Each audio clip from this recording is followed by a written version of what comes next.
I am just having a conversation right now with Leo, or Left Terrace from Keyword Cupid.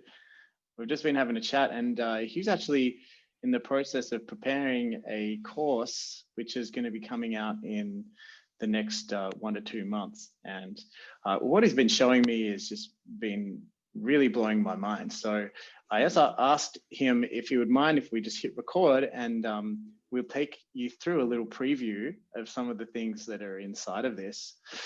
Leo. What's up? Hey guys. Take it away. Yeah, it's gonna come out rough. This is not rehearsed, so just apologies for that. It's the proper version is gonna be much more clean. But we wanted to give you an idea. We wanted to interact with you. So I just wanna walk you through what I have right now, and in a sense how it can play out in your pipelines and how it can maybe help you in your SEO and online marketing journey. So in a sense, this course is called Genesis. Genesis is a Greek word for start or birth or whatever you want to call it. And the whole point of it is that we want to be able to start understanding what exactly is the personas, the market that we want to target when we're starting a new site, when we're starting a new vertical, when we're going to a different niche or whatever. What we're going to be showing here is 3 modules that automate or semi-automate or try to sort of introduce data-driven approaches into understanding who is the person that you're targeting, the actual traits of them, how you can find out very targeted keywords, and then how you can cluster them automatically in order to be able to create your silo. Out of quirkiness, Veni Vidi Vici, sure, I came, I saw, I conquer, which in a sense break down this sort of pipeline that I described into coming into a niche, meaning that I'm understanding who I'm talking to. I see the niche, in a sense, I see the competition, and this is pretty much is going to be the keyword extraction and the competitive analysis, and then I conquer because if you create this sort of content mode around your site, which is the hub pages and the silo pages, you should be able to at least have a very strong on-page and strong content strategy that will target your audience better.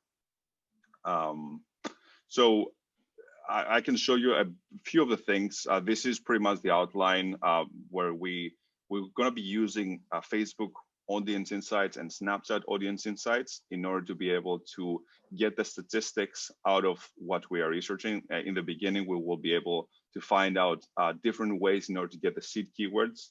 There are some cool things that you might not have seen of how you can extract topics with Google AdWords or Google Docs. So I believe that there's going to be some cool things right off the bat here. And then this is pretty much one of the videos where we are starting from, and this is a free tool. So we're selecting all the countries, and then we're inputting the keywords that we want to target, or at least the keywords that are bringing some relevancy to what we're talking about. We're going to be focusing in the pet niche, so dogs, cats, and stuff like that. But we didn't really want to just go, okay, let's just create a vertical about chew toys or about dog food. So what we're going to be trying. This is Facebook Insights, which is a free tool. You do not need to have an advertising account inside of Facebook to use this. No, exactly. And as much as there's a plethora of tools. I am trying to use whatever I can that is free, or at least semi-free, or you don't have an account, you don't need to have an account to use this. And then you can also substitute for paid alternatives. There's a lot of things for market research as well, but Snapchat and Facebook, they are free. So I'm just showing people how you can use them in order to get some insights, how you can fix 2 dimensions in order to get the third, and then automate those steps. What I'm going through here is that I'm putting some interests. I'm selecting the age. Let's just say that I want to target 25 to 35, 21 to 35, because I believe that those are more likely to convert online. And then I'm just seeing some statistics of them, like they have a really high probability of being in a relationship or engaged, this segment. Obviously it makes sense, you can create a story out of it. And for me, I want to target the ones that are in a relationship. And once I target the ones that are in a relationship, I can also see what other fundamentals they have, what other verticals. And specifically from the page likes, you can see that, and also I selected women, the women who are in their 20s and early 30s that are in a relationship and they just bought a dog or they have a dog, they are very interested in brilliant earth and engagement rings, which makes sense, right? Because in a sense, if you emote with a person, it's like they are there, they are just in a relationship, a serious relationship, they just bought a dog. The next phase is to get married and have a family. So it makes sense to me that those people are ready to get married, and we will see how this plays out. It might be like, what are you smoking right now? But you will see that it all ties together in the end. Okay, so you're putting in some like fundamental audience data in here. Mm-hmm. Now, you're making some assumptions on that about the audience for this fictitious dog blog or whatever, right? Yes, 100%. Ideally, what you want to do is start with real data about your customers to set or predefine the filters here, right? Yeah, and it can be anything. So what I was showing before, like I selected the 25 to 35 just cause.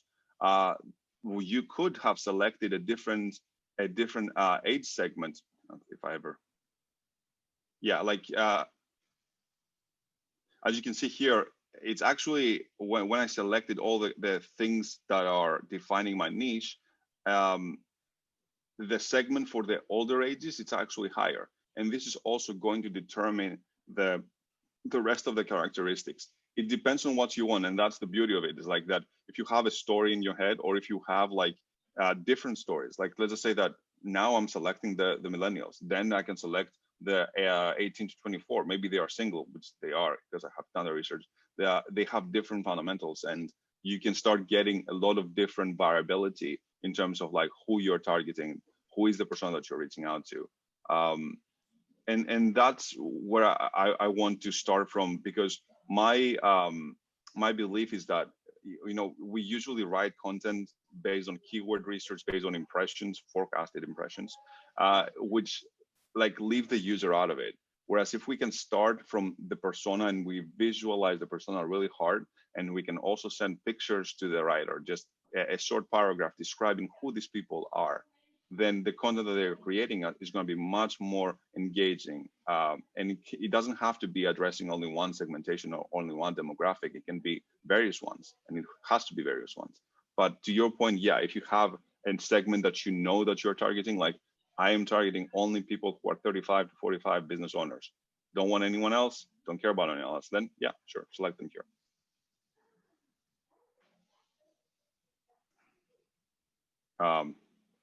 And this is pretty much the beginning phase, and we have developed a lot of sort of different sort of modules that go with it.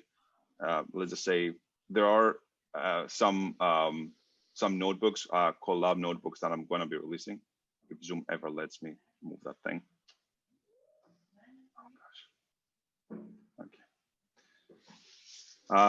Yeah, so those notebooks here are going to be useful because they're going to automate parts of your process. Let's just say that you selected who you want, and now you want to then go to the next phase, trying to see what they are searching, or trying to see what sort of content ranks for all those things. What you can do is that you can do things manually, obviously, but I have tried to automate as much as I can. So in a sense, you can select here male 25 to 35, marital status, you can select what you want, main intent, dog, cat, or whatever you want here, secondary, proposal, engaged, and then you can just click this. And what this will do, it will generate an image, hopefully, that has to do around like the demographics that you want. You can also download it. It's going to prompt you, and it's also going to give you an Excel sheet, a CSV that also has the queries that have to do with this, or variations of these queries. And like, let's just open it to see it. And you can see like this is Gen Y, proposal, tips, guides. This is all things in quotes that you can search. You can add things here by all means. It does sort of some permutations, very basic stuff, in order to be able to find out or translates the age bracket that you have into some sort of string that makes sense. And the whole premise is that once we search this on Google, we will be able to find other things that have to do, like 5 ways to target millennial pet owners with your consumer. Why millennials prefer canines to kids.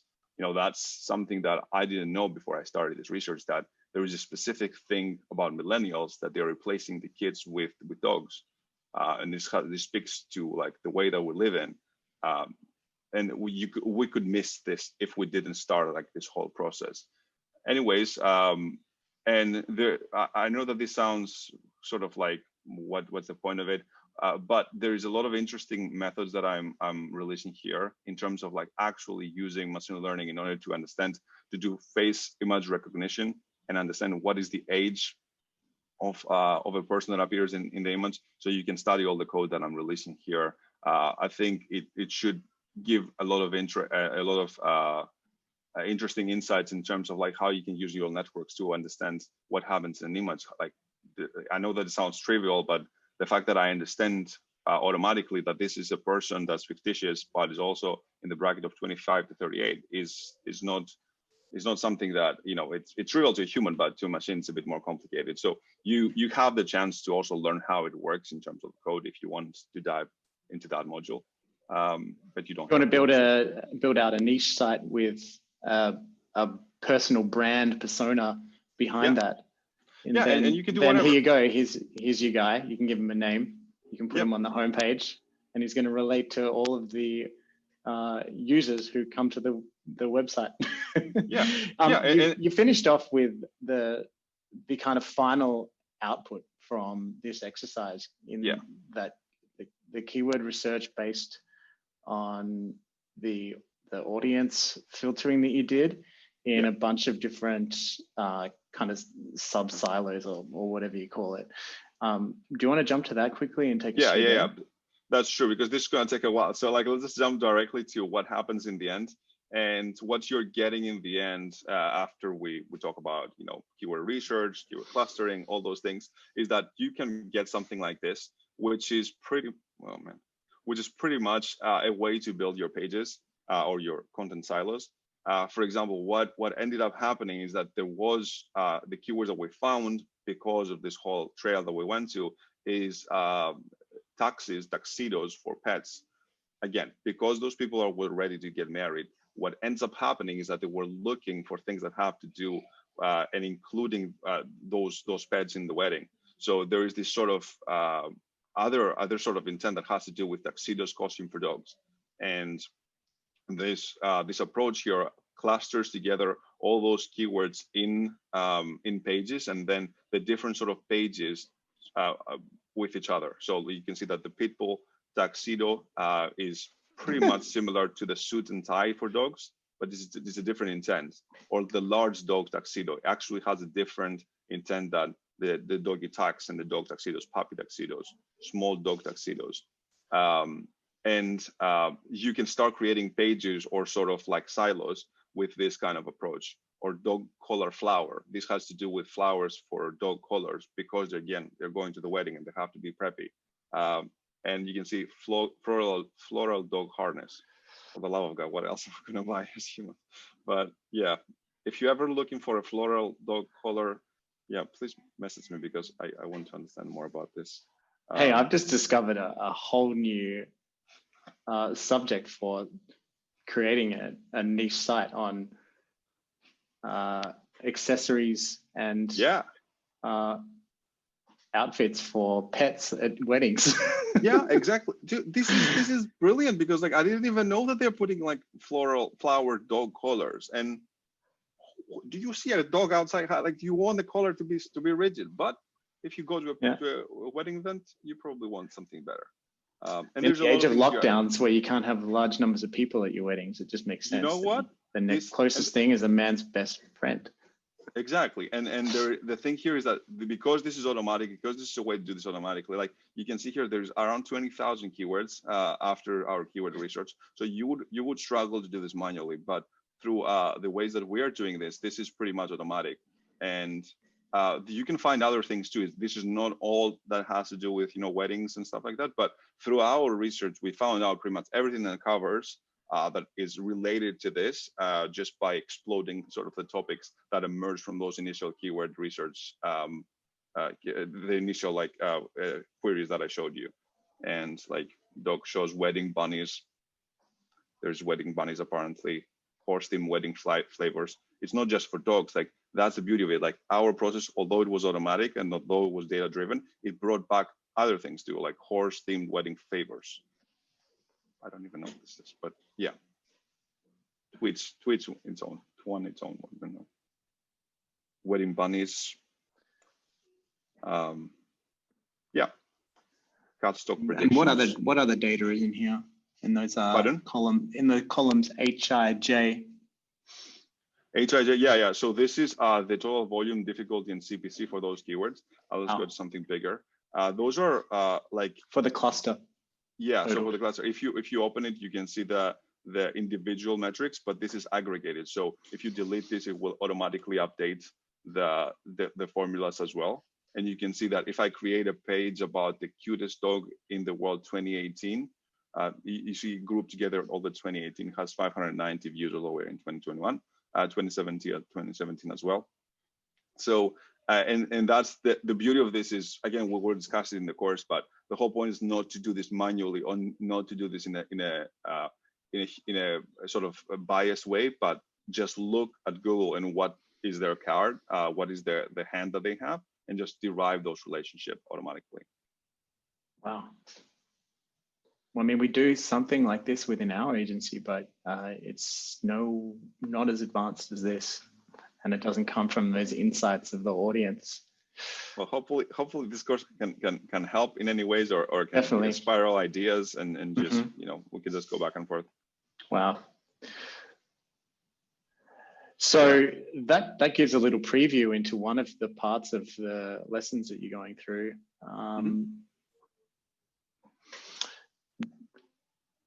I think this is great.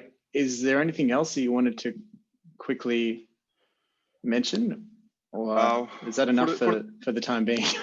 Yeah, I mean, I think this, because I don't want to give away all the course. Like there's, as I said, like what I'm excited about is things that I can teach, I can show also. Like the other notebooks, they actually scrape Google for you. Like when you upload that query set that I showed you, it will pull all the keywords, all the sites that are ranking, and also it will classify them into, where's the, let me see, maybe in Excel.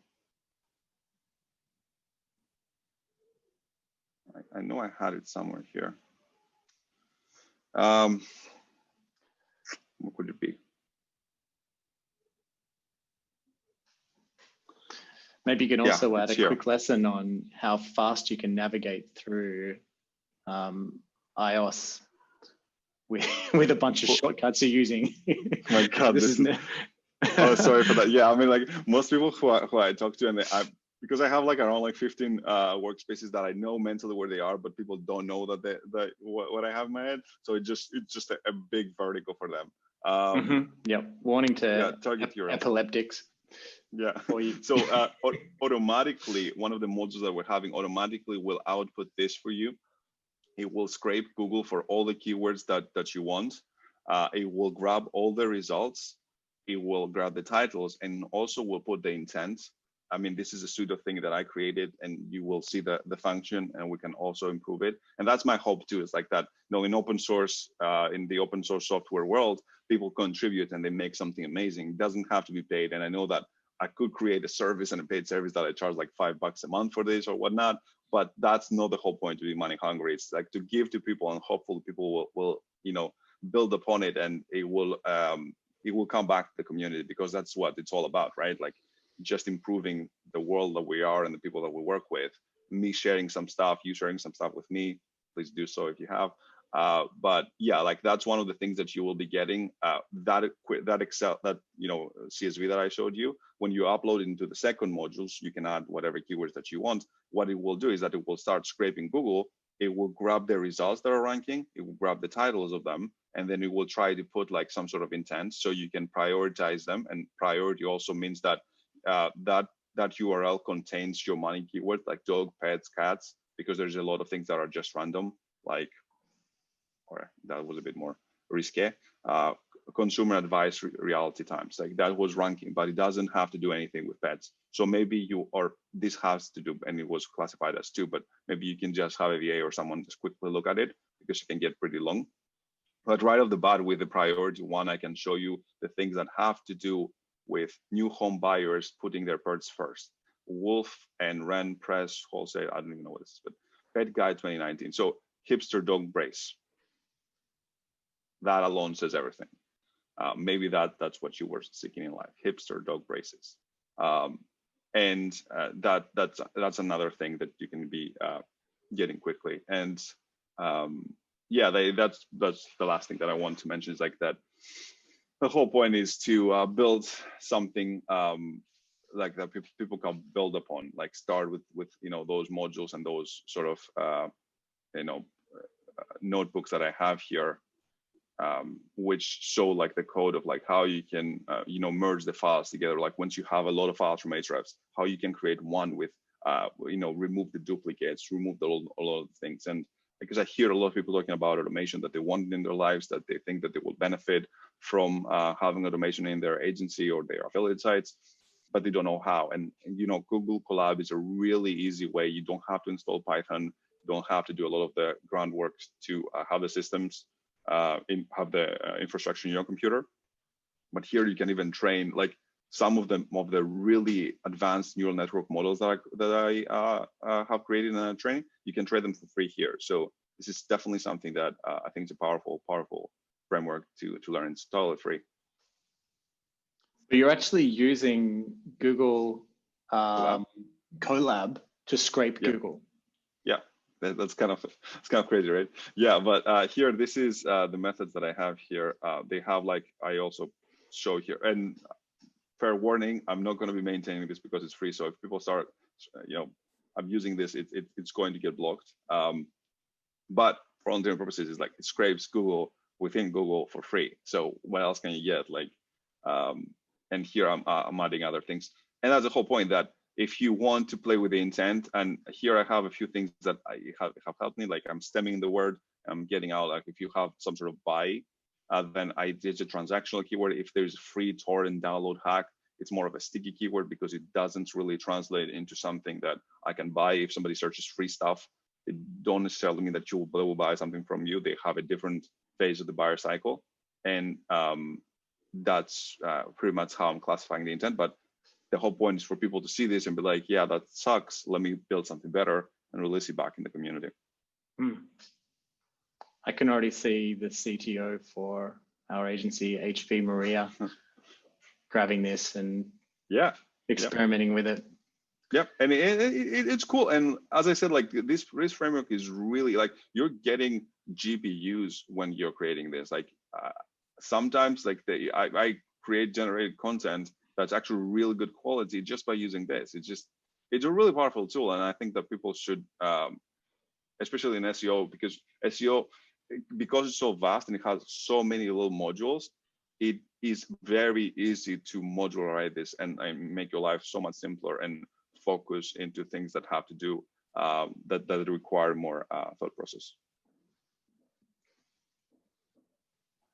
Leo, I think it's great that you're wanting to give back. I'm really impressed by the sentiment behind creating the open source code for that goes along and complements the material in the course. And really thank you for taking us through this stuff. Of course. I know that you're like about 2/3 of the way through the video recording and stuff like that. And we'll let all of the IMG members know in advance when the course is ready to launch. Mm-hmm. Yeah, I hope, I mean, I have done this, which was more of the difficult thing. And then I have more things that I have to put here where I'm going back and forth in terms of the classroom because I have spent a lot of time and a lot of research in this. So I'm trying to see what is the good dichotomy of like, explaining a lot of the things of the machine learning approach behind this, like how, or like not overcomplicating it because I have this tendency, which is something that I have been chewed on before. So I'm trying to find out like, explaining enough on why the result that I showed you before makes sense without me having to explain what is 2018 and 2017. I'm not doing any gimmicky stuff like that, and why it sounds like magic, but it's not. It's just pure math. But I just don't know if actually that's too much. So trying to find out the best way to add value without making it too complex. Hopefully I will have it too. And then I have some extra modules which are for more of a mindset kind of things, and things that I have learned along the way. By all means, I'm not, inspirational in any way, but I believe that there's a lot of things that I like how IMG is structured, and that's why I invested time into participating in this community and giving back, because it's one of the few places that I have seen like people like you, like Ted and Kyle, Lee, and everyone involved, like they actually do things differently than many other communities that I have been in, and I have been in a few. So from my path, I have seen a lot of interesting, I would say, approaches from other folks that they are further from reality that I could ever describe, like the Lamborghini principle that I call in one of the modules. And that's what I want to talk a bit, just briefly talk about, just in case someone who would be me like 5 years ago listens to this and be like, yeah, maybe I should just take this with a grain of salt. All right. Well, thank you very much for the kind words. There's certainly a lot of brain power inside of IMG. Yeah. Glad it's appreciated. Okay, Leo. Well, let's leave it there, shall we? Cool. Yeah. I really appreciate your time, and thank you. Yeah, thanks a lot. Of course. See you soon.